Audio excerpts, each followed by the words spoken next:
यह कहानी एक छोटे से गांव बिड की है, जहां लोग अपनी मेहनत और ईमानदारी से जीवन यापन करते थे। इसी गांव में रघु नाम का एक गरीब किसान भी रहता था। उसके परिवार में उसकी पत्नी और 2 बच्चे थे। रघु के पास एक छोटा सा खेत था जिसमें वह मेहनत करता था। एक दिन रघु अपनी पत्नी सीता के साथ अपने खेत के लिए निकल पड़ा।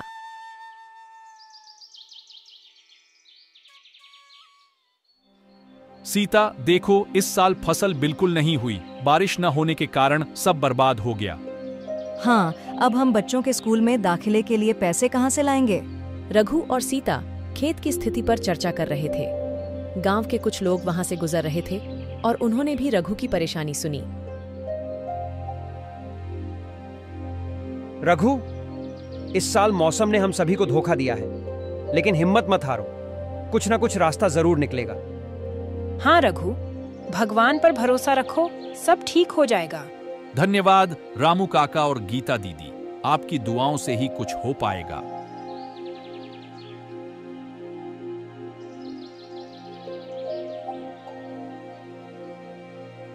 रघु, खेत में पानी की कमी है और बारिश भी नहीं हुई है। आप किसी पड़ोसी किसान से पानी मांगकर देखिए, हम उन्हें फसल बेचने के बाद पैसे दे देंगे। ठीक है, तुम घर जाओ, मैं उनसे मिलकर आता हूँ। रघु अपने पड़ोसी राकेश से पानी मांगने गया।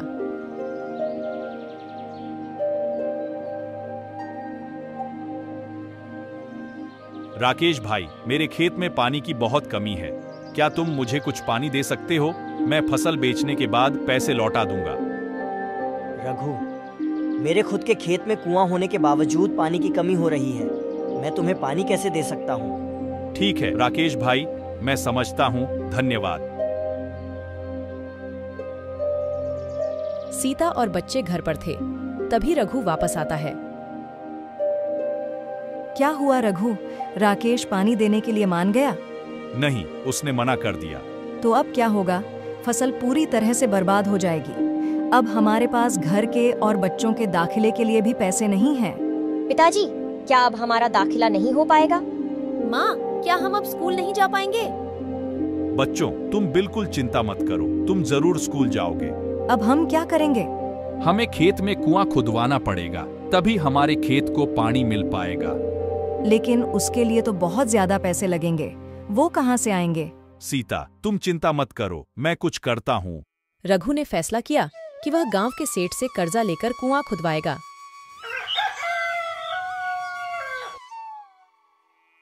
सेठ जी, हमें इस साल फसल नहीं हुई, हमें खेत में कुआं बनवाना है, कृपया हमें कुछ कर्ज दें। रघु, मैं तुम्हारी मदद कर सकता हूँ, लेकिन तुम्हें मेरी शर्तें माननी होंगी। जी सेठ जी, मैं आपकी शर्तें मानने को तैयार हूँ। रघु ने सेठ से कर्ज लेकर खेत में कुआं बनवाया और पानी की समस्या हल हो गई। मेहनत करके रघु ने अच्छी फसल उगाई। सीता, देखो, इस बार फसल बहुत अच्छी हुई है। अब हम बच्चों का दाखिला करवा पाएंगे और घर भी अच्छे से चल पाएगा और सेठ का कर्जा भी कम हो जाएगा। हाँ, आपकी मेहनत रंग लाई, भगवान का शुक्र है। बच्चों के स्कूल में दाखिले का समय नजदीक आ रहा था और रघु और सीता अपनी तैयारियों में लगे हुए थे। तभी बच्चे बाहर से घर में आते हैं। पिताजी, हमारे दोस्तों ने नई स्कूल में दाखिला कर दिया है। हाँ, अब हमारा दाखिला आप कब करवाएंगे? बच्चों, हम जल्द ही तुम दोनों का दाखिला नए स्कूल में कराएंगे, तुम चिंता मत करो। सब कुछ ठीक चल रहा होता है, तभी अचानक तेज आंधी और बारिश आने लगती है।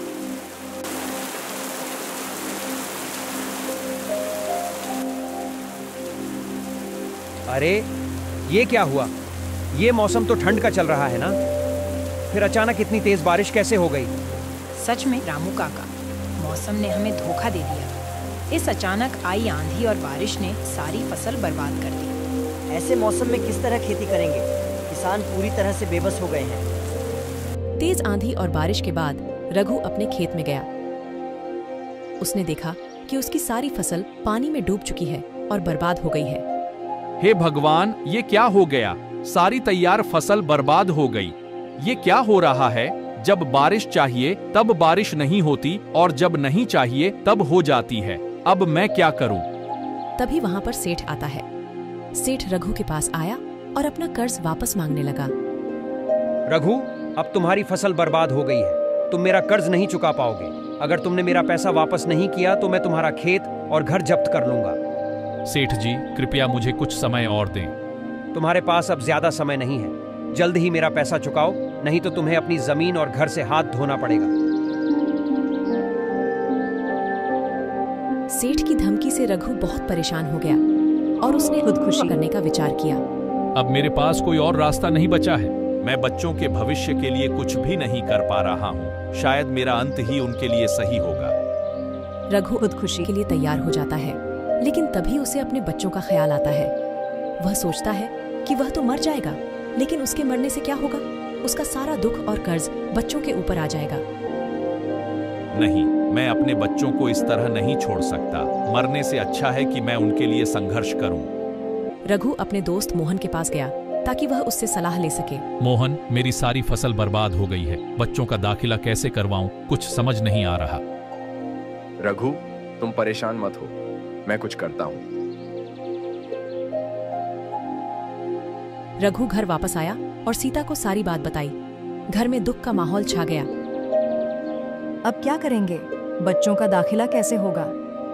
पिताजी, हमारे दाखिले के पैसे कहाँ से आएंगे? माँ, क्या हमारा सपना अधूरा रह जाएगा? सीता, हमें कोई उपाय खोजना होगा। बच्चों का भविष्य हमारे हाथ में है।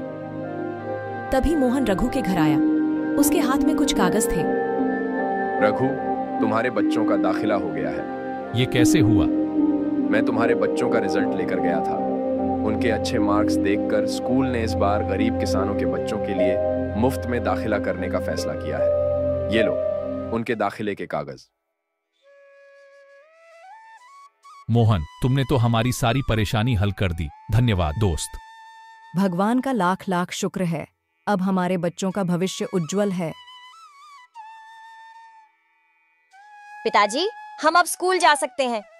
माँ, मैं अपनी नई किताबें और यूनिफॉर्म लूंगी। और छुट्टी के दिन हम भी आपके साथ खेत में काम करेंगे पिताजी। हाँ, हम आपकी मदद करेंगे। तुम लोग अच्छे से पढ़ाई करना और अपने माता पिता का नाम रोशन करना। मुझे खुशी है कि मैं तुम्हारी मदद कर सका। अब मुझे चलना होगा, और भी बहुत से काम बाकी हैं।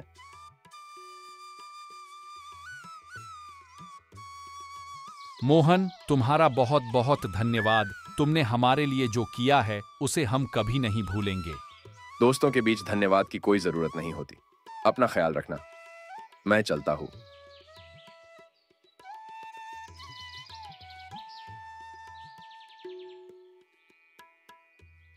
बच्चों के दाखिले के बाद सीता को अब कर्ज चुकाने की चिंता सताने लगी। अब सेठ का कर्ज कैसे चुकाएंगे? फसल तो बर्बाद हो चुकी है। हमें कोई उपाय खोजना होगा। सेठ से कुछ और समय मांगता हूँ और उनसे कुछ काम भी मांगता हूँ। रघु ने सेठ से मिलने का फैसला किया और उनके पास गया। सेठ जी, मेरी फसल बर्बाद हो गई है। कृपया मुझे कुछ और समय दे दीजिए। मैं आपका कर्ज जरूर चुकाऊंगा, और अगर आपके पास कोई काम हो तो मुझे दे दीजिए ताकि मैं मेहनत कर सकूं। रघु, मैं तुम्हें कुछ और समय देता हूं और तुम्हें अपने यहाँ काम पर भी रख लेता हूं, लेकिन याद रखना, समय सीमा खत्म होते ही मुझे मेरा पैसा चाहिए। जी सेठ जी, आपका बहुत बहुत धन्यवाद। मैं अपनी पूरी मेहनत करूंगा। रघु ने सेठ के यहाँ काम करना शुरू कर दिया। साथ ही अपने खेत में भी मेहनत करने लगा। धीरे धीरे उसने सेठ का कर्ज चुकाना शुरू किया।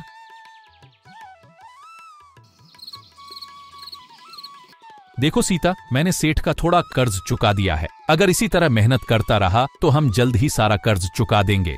आपकी मेहनत रंग ला रही है। भगवान की कृपा से सब ठीक हो जाएगा। पिताजी, अब हम भी पढ़ाई में आपके जैसी मेहनत करेंगे और आपका नाम रोशन करेंगे। हाँ पिताजी, और आपको और माँ को कभी अकेला नहीं छोड़ेंगे। मुझे तुम दोनों पर गर्व है। मेहनत और ईमानदारी से कभी हार नहीं माननी चाहिए। यही जीवन की सच्ची शिक्षा है।